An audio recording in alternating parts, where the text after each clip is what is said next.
Hello and welcome to Indus News live from Islamabad. I'm Meher Sher and these are the headlines.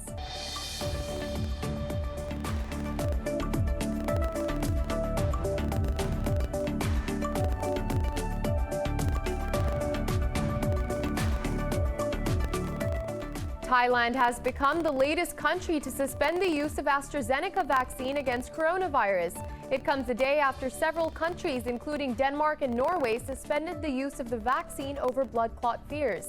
Meanwhile, Pakistan has registered its highest single-day caseload in months with over 2,700 infections and 54 deaths overnight. The global number of deaths has topped 2.6 million with more than 118 million infections.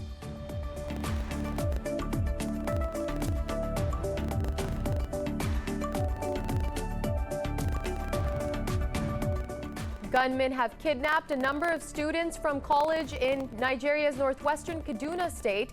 Police said they are yet to ascertain the number of the victims kidnapped. A witness said those abducted were all female students. This is the fourth mass school abduction in Nigeria since December.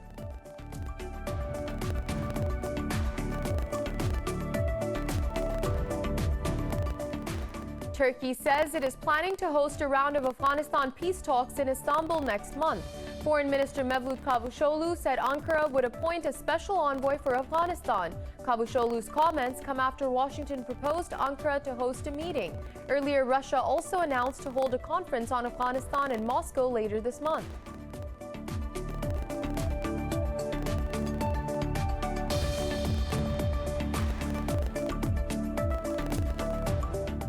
In Myanmar, the pro-democracy activists are holding more rallies against the military coup a day after 12 protesters were killed by the security forces. At least 70 people have died in clashes with the security forces since the February 1st coup. Meanwhile, South Korea says it will suspend defense and security exchanges with Myanmar over the ongoing unrest.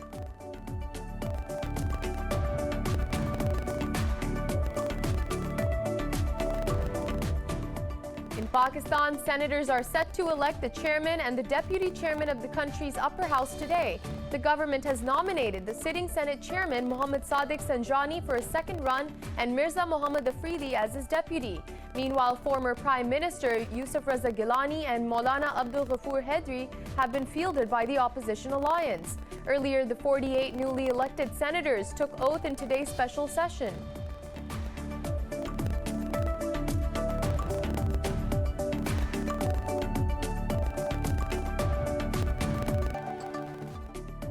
Well, those were the headlines. More news in detail after a short break. Stay with us.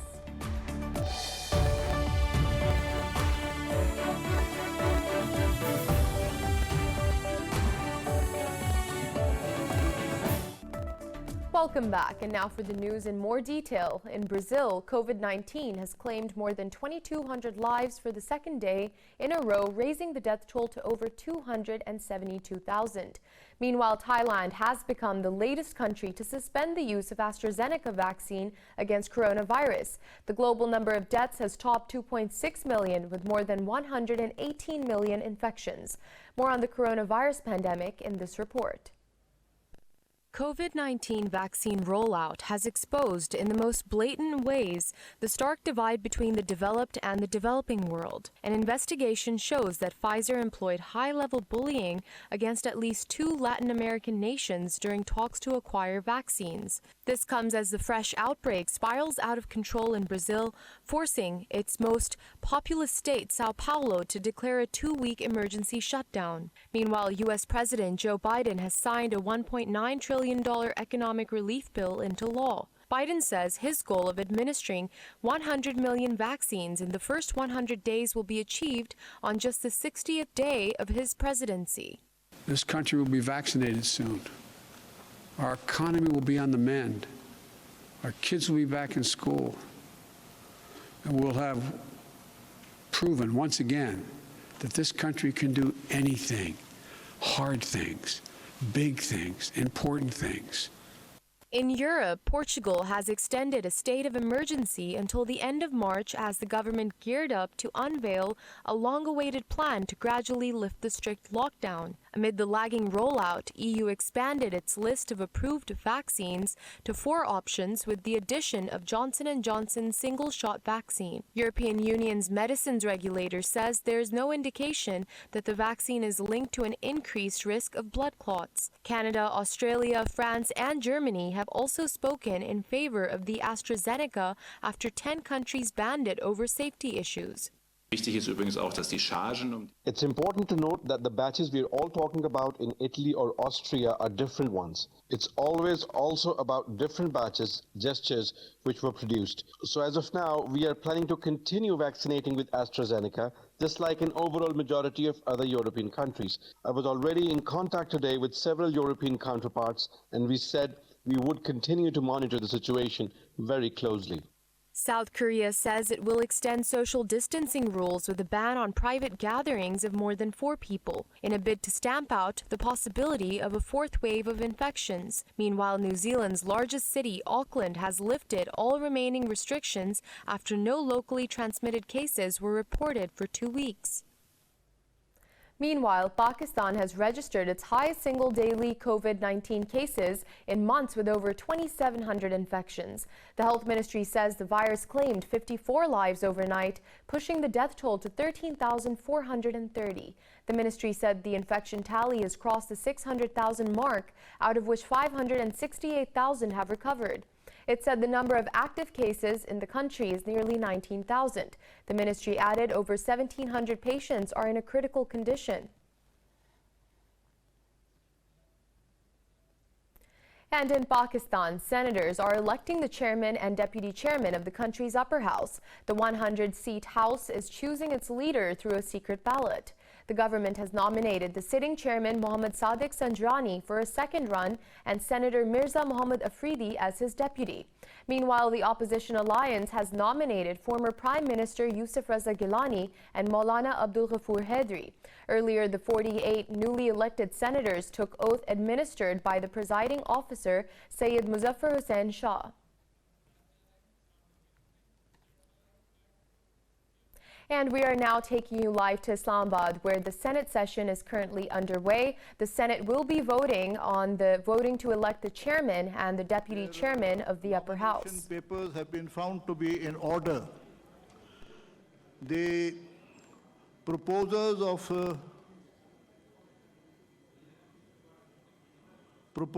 Mr. Mohammad Sadiq Sanjrani are Senator Dr. Shehzad Wasim, Senator Fida Muhammad Khan, Senator Kamil Ali Agha, Senator Liaquat Khan Tarakhel, Senator Faisal Salim Rehman. The proposers for Mr. Yusuf Raza Gilani are Senator Mia Raza Rabbani and Senator Farooq Hamid Naik. The polling agents for the 2 candidates. For Mr. Sanjrani, the Malik has been made. जी हाँ, वो भी ये ज़रा इनकी भी दे दें दरखास्त, स्वाति साहब की. The prayer in that was for the formation of a Senate committee of senators consisting of equal number of members from the opposition and the government treasury benches, and for the convener of the committee to be elected by the members themselves. And the recovered items like cameras and otherwise be secured and sealed till the final disposal of the matter. So therefore, in supersession of the order which I had passed earlier, I am now directing for the formation of a Senate committee of senators comprising equal number of members from the government and the opposition.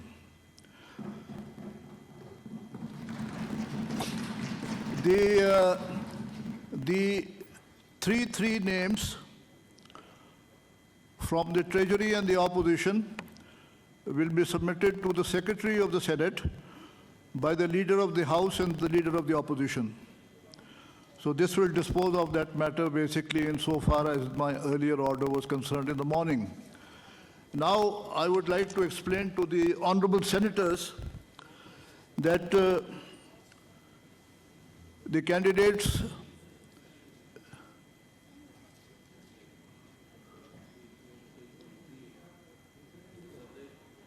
The candidates and their polling agents are allowed to inspect the polling booth and see and ensure, like I had made a commitment to the House earlier in the morning, that I would ensure that elections are held fair, free, and transparent.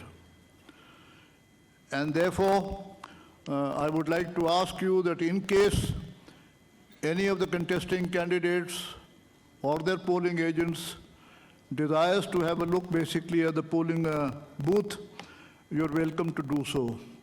The procedure for the election will be that every ballot paper has been printed in Urdu with names of the candidates which are also written in Urdu. The names will be called in alphabetical order. You will approach the Senate Secretary. He will issue you a ballot paper. The ballot papers for the post of the chairman are of green color. ये क्या उर्दू ठीक है जी तर्जुमा भी कर देते हैं ballot paper जो हैं जी वो हरे रंग के इशू किए जाएंगे जहां पे चेयरमैन का इंतखाब है चेयरमैन के जो कंटेस्टिंग कैंडिडेट्स हैं उनका नाम उर्दू में होगा एक तरफ और उसके साथ सामने एक बक्सा होगा स्क्वायर में आप ये बैलेट पेपर लेकर के जाएंगे पोलिंग बूथ में वहां पे The Senate session is currently underway. Today, the senators will be electing the chairman and deputy chairman of the upper house. Currently, the voting procedure is being explained to the senators. The senators will be voting through a secret ballot. Newly elected senators took their oath earlier today during the morning session. Senator Syed Muzaffar Hussain Shah was presiding over that session and administering the oaths.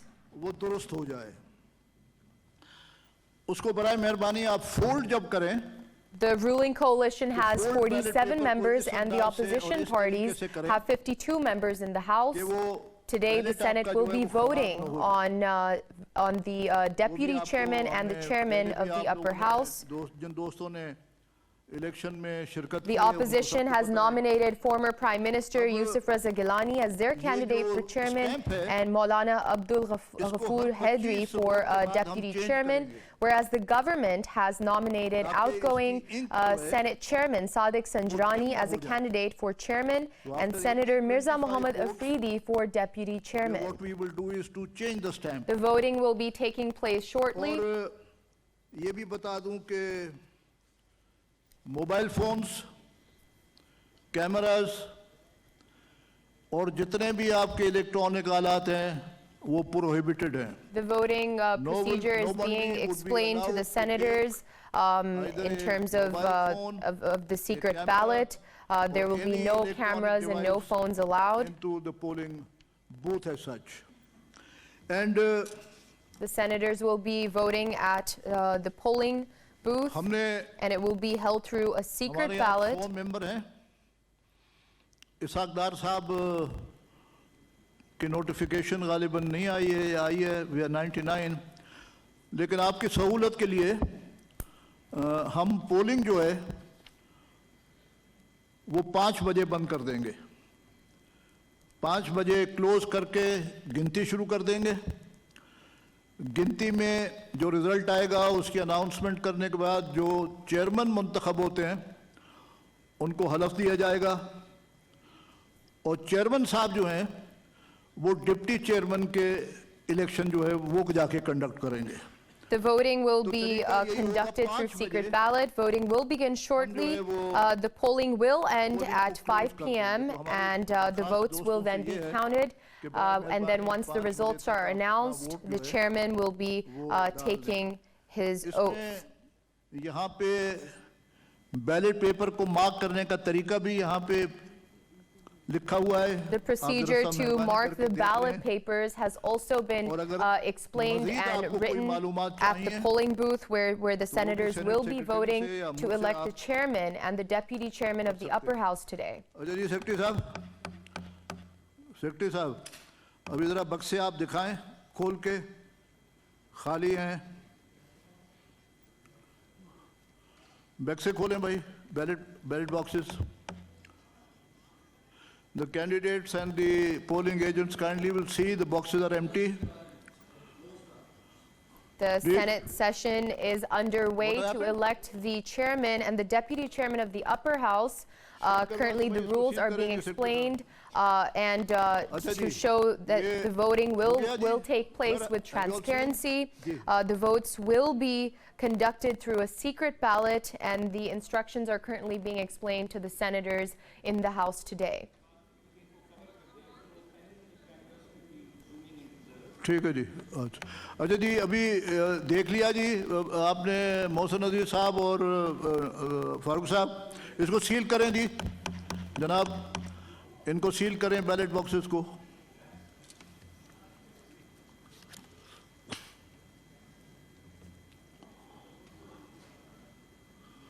Seal करके ज़रा दिखाएं. The voting will be conducted through a secret ballot. Voting is expected to start shortly, and the polling will end at 5 p.m., and then the votes will be counted.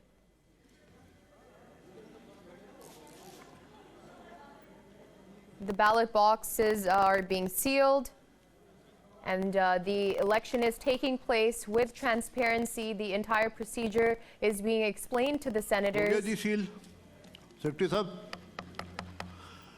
Sir, now we will commence with the process day. क्या हुआ?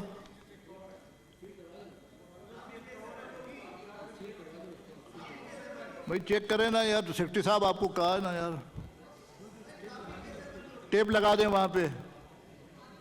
Senator Syed Muzaffar Hussain Shah is currently presiding over the Senate session, where the election will be taking place to elect the chairman and the deputy chairman of the upper house. भाई उसको tape लगा दो. The ballot box is being sealed. The instructions have been given to the senators in thorough detail. Polling will end at 5 p.m. and the votes will then be counted. And as soon as the results are announced, the new chairman of Senate will then take his oath. Member साहिबान secretary साहब के पास आए, ballot paper लें और यहाँ से अपना polling booth जाकर के अपना वोट उसमें जो है मार्क करवाएं. चलिए जी शुरू करें. Senator Syed Muzaffar Hussain Shah has just announced the start of the voting session. Stamp रख दे. So with the permission of the honorable chair, मैं अभी alphabetically नाम लूँगा candidates का, members का, and one by one ये वो आएंगे, बैलेट पेपर उनको दिया जाएगा और वो पोलिंग बूथ में वोट करेंगे. अगर किसी मेंबर को कोई भी कंफ्यूजन है तो मुझसे या मेरे जो डेस्क ऑफिसर्स The बैठे हैं, senators will be given the ballot paper and will be voting through a secret ballot at the polling booth. I would like to call upon The election is being conducted in a transparent manner. The ballot box has been sealed in front of the senators.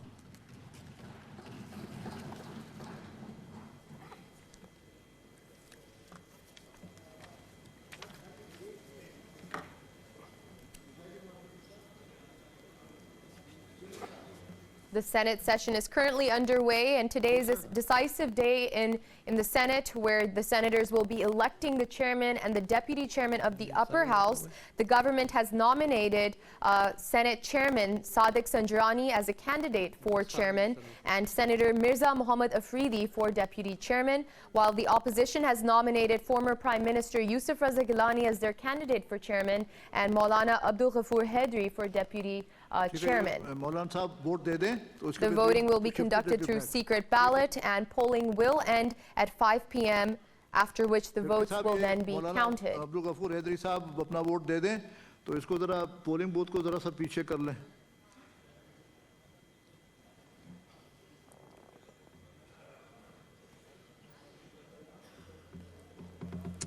Voting has commenced in the Senate session. Senator Syed Muzaffar Hussain Shah is the presiding officer.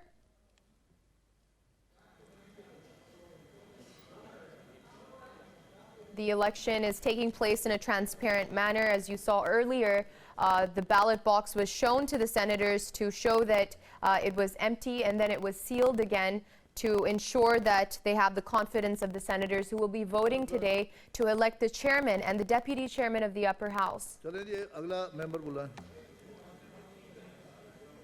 Hafiz Abdul Kareem. Earlier, we just saw that the nominee for deputy chairman from the opposition side, Maulana Abdul Ghafoor Hedri, just gave his vote. The instructions on how to mark the ballot papers are also at the polling booth. As you can see, the senators are going one by one to vote.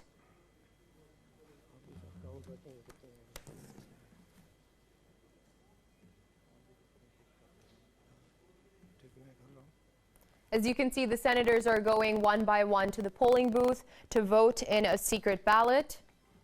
In Pakistan, the senators are electing the chairman and deputy chairman of the country's upper house today. Now, the government has nominated the sitting Senate chairman, Mohammad Sadiq Sanjrani, for chairman,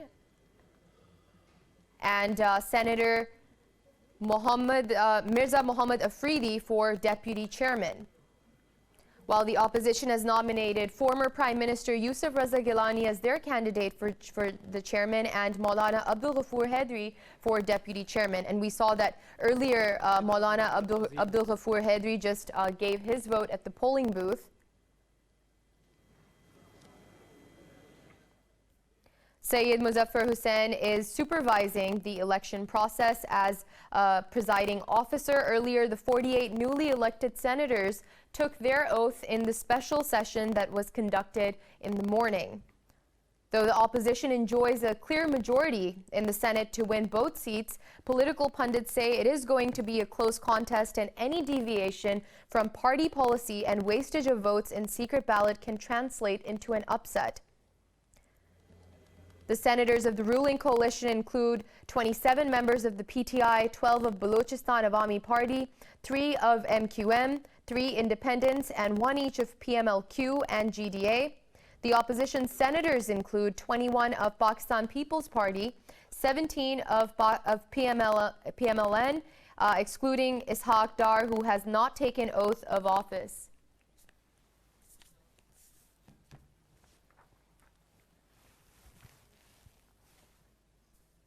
The voting is currently taking place at the Senate during the Senate session, which is being presided over by Senator Sayyid Muzaffar Hussain Shah.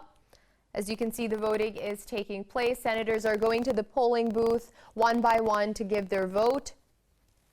The entire election is being conducted in a transparent manner, and the voting is being conducted through secret ballot. Polling will end at 5 p.m. and the votes will then be counted. As you just saw on your screens, the Senate session is underway to elect the chairman and deputy chairman of the Senate today, and this will be a very decisive election. We will keep you posted on the developments in regards to the election. Now, moving on to our next story, Pakistan says India's inhuman military siege in occupied Jammu and Kashmir has caused a $3 billion loss to civilians.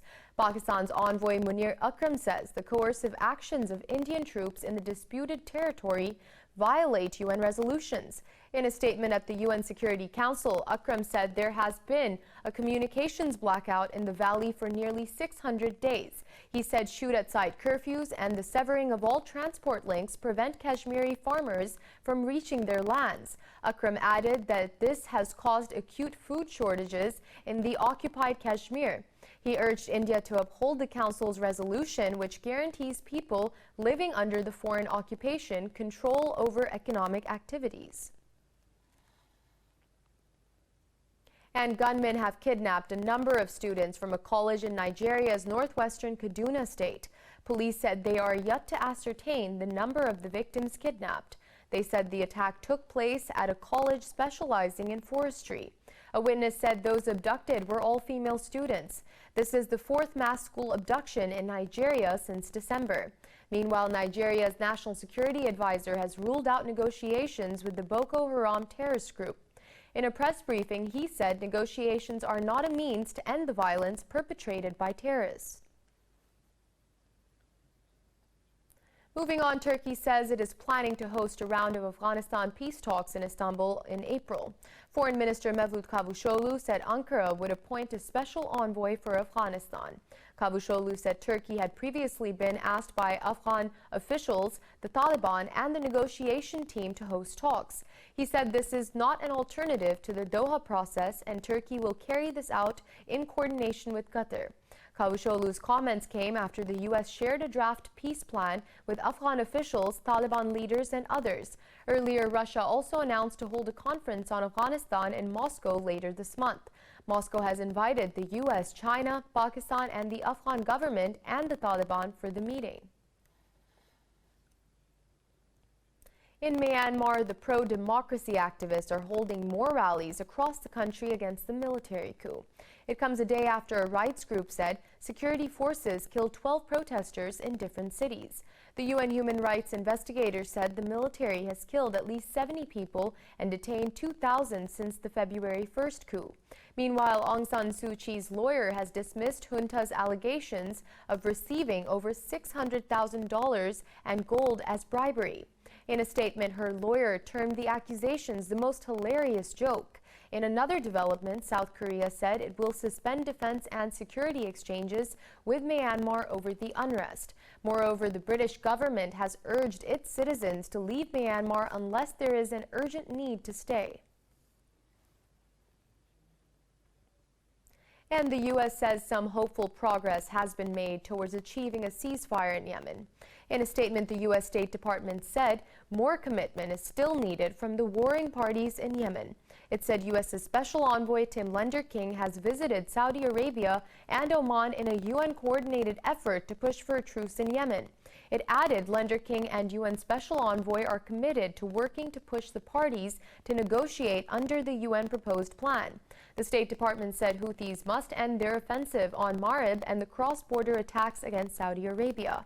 Riyadh says it seeks a negotiated resolution to the Yemen conflict, but Houthis have intensified missile and drone strikes on civilian targets.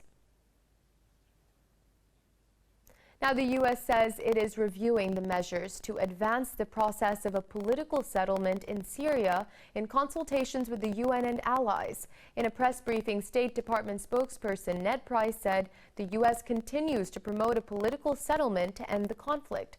However, Price said the Syrian government must change its behavior for a sustainable end to the conflict. Syrian President Bashar al-Assad has done nothing to restore his legitimacy. Price also ruled out normalizing ties with Damascus anytime soon. Price's remarks have come just a day after Russia, Turkey, and Qatar held talks in Doha to promote a political solution to the Syrian conflict. The U.S. says it has discussed concerns about Iran with Israel during the first virtual meeting of a bilateral strategic group. White House spokesperson says National Security Advisor Jake Sullivan and his Israeli counterpart, Meir Ben-Shabbat, headed the delegations. Spokesperson Emily Horn said the two sides shared perspectives on regional security issues of mutual interest and concern. In a statement, she said the leaders expressed their common determination to confront the challenges and threats facing the region. Horn said the National Security Advisors agreed on the importance of strategic interagency consultations. She added Sullivan pledged to continue to these engagements. Now, Hamas says 3 Palestinian fishermen who died in an offshore blast had encountered an explosive-laden Israeli drone. Hamas said the drone had fallen into the sea and blew up in fishermen's nets in southern Gaza. In a statement, it said Israeli occupation forces are fully responsible for the deaths. It said the drone has been in the water since an Israeli attack on a Palestinian naval craft last month. It also called on rights groups to prosecute the Israeli authorities in international courts for their crimes against the Palestinian people. More stories after a short break. Stay with us.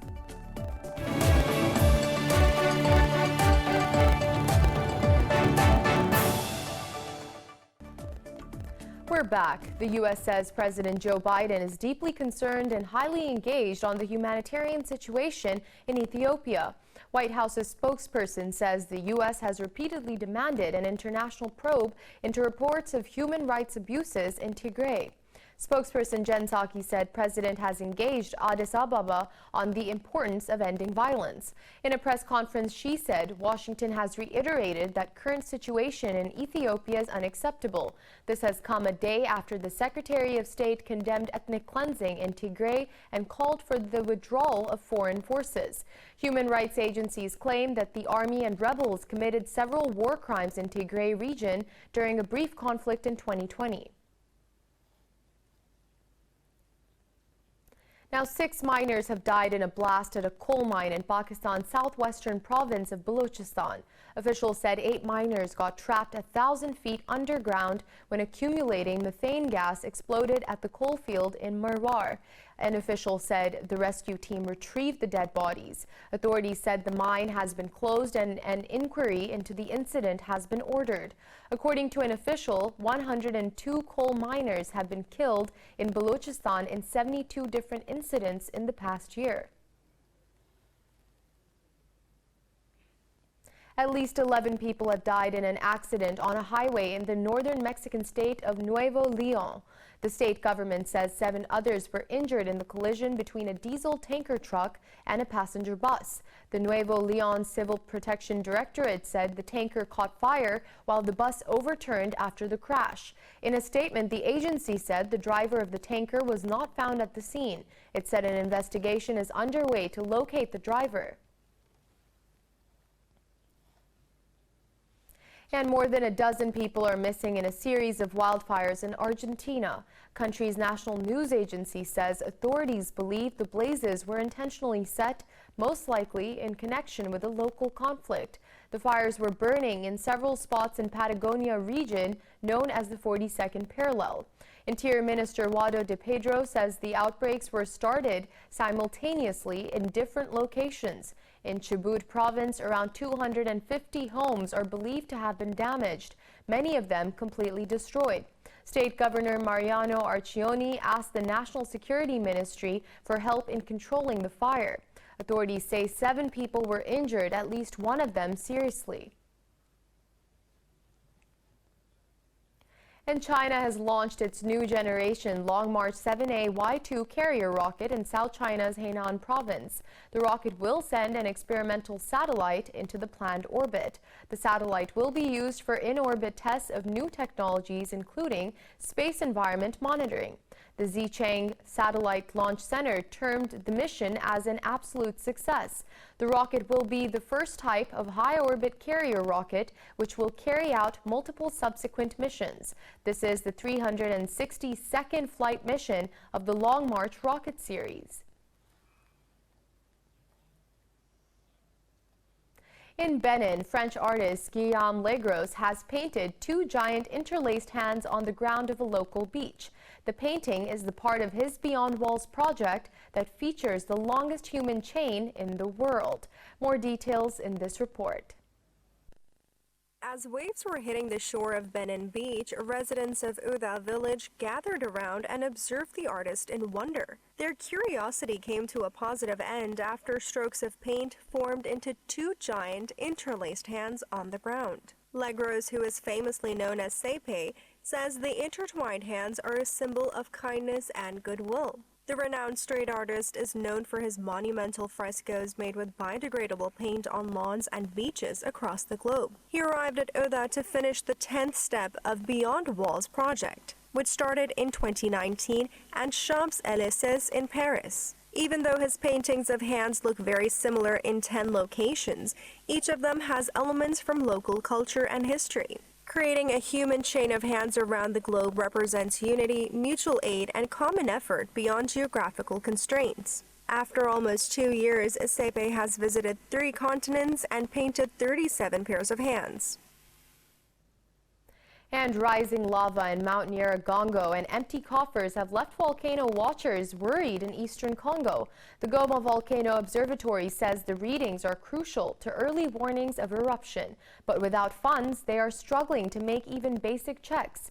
More in this report.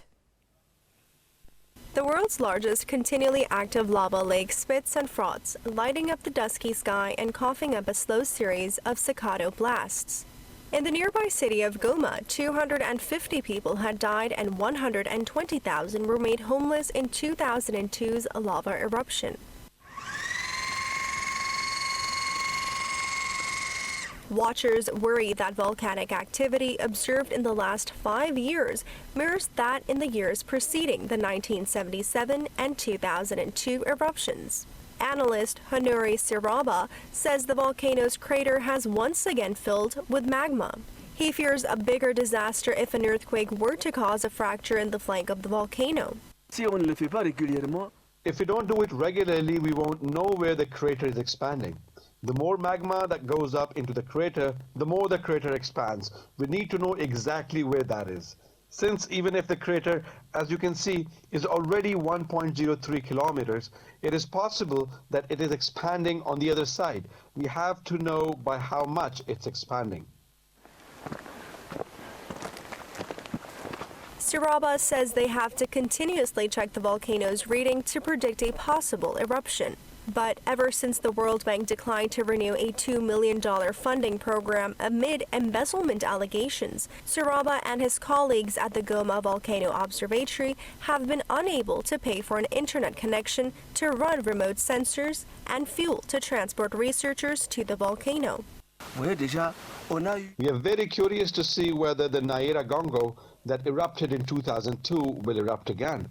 We have to observe it so that we have enough data and can also train those who will come after us. We can show the world that Congolese scientists are also capable of doing what others do.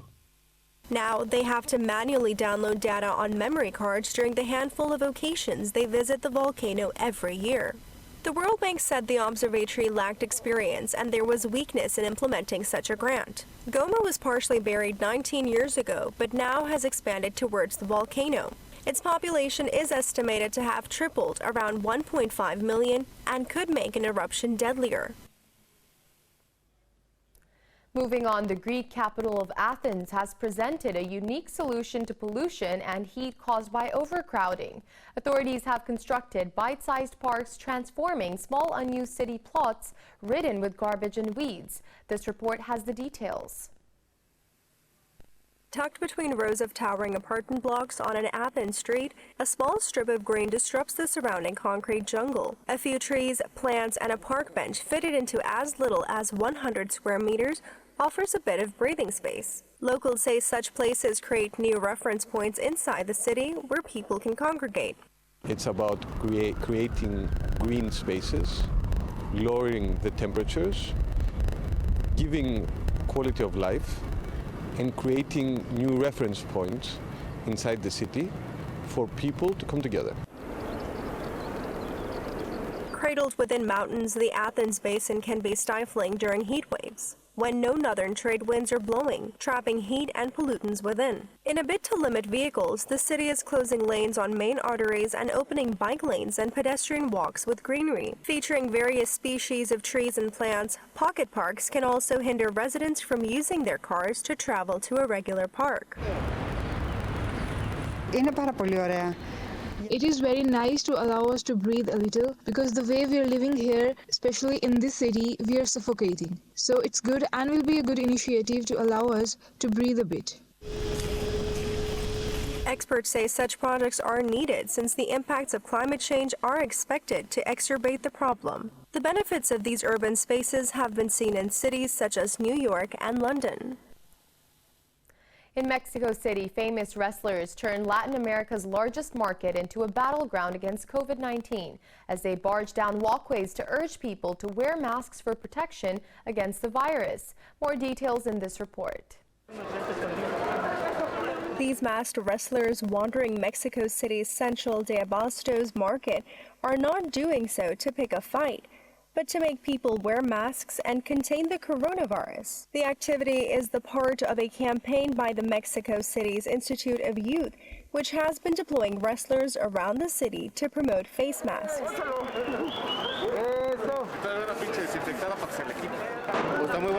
It's really good because they are helping to prevent more infections. Today, I forgot my face mask. I do have one, but I forgot to bring it. But now I'm wearing one. The initiative is very good. Under normal circumstances, the Central de Abastos market, expanded on 300 hectares, attracts 500,000 visitors daily. Despite the fact that the nation ranks 4th in the world in deaths from the disease, many Mexicans still refuse to wear face masks.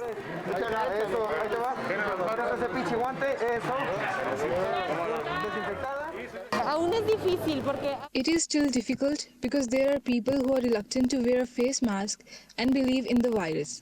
But we continue to fight every day. This does not end, and that is why we are here raising awareness in different parts of the Mexico City so that people continue to wear their face masks, so that they continue to gather with us in this fight. The wrestling arenas that were normally filled with thousands of fans remain closed a year after the coronavirus arrived in Mexico.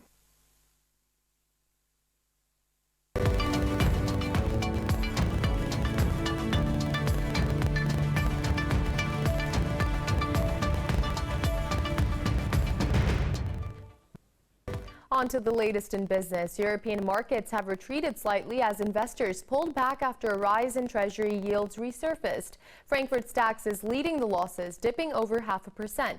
Italy's FTSE MIB, the Pan-European Stock 600, London's FTSE, and the CAC 40 in Paris, too, edged down marginally. Earlier, stocks in Asia-Pacific gained with the exception of Hong Kong's Hang Seng.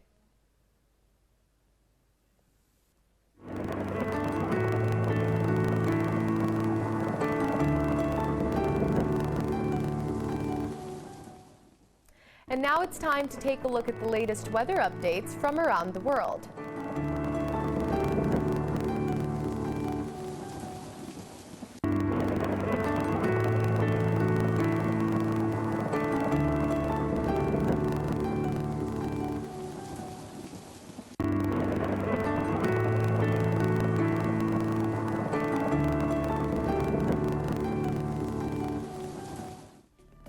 For the latest updates, you can follow us on social media at indus.news.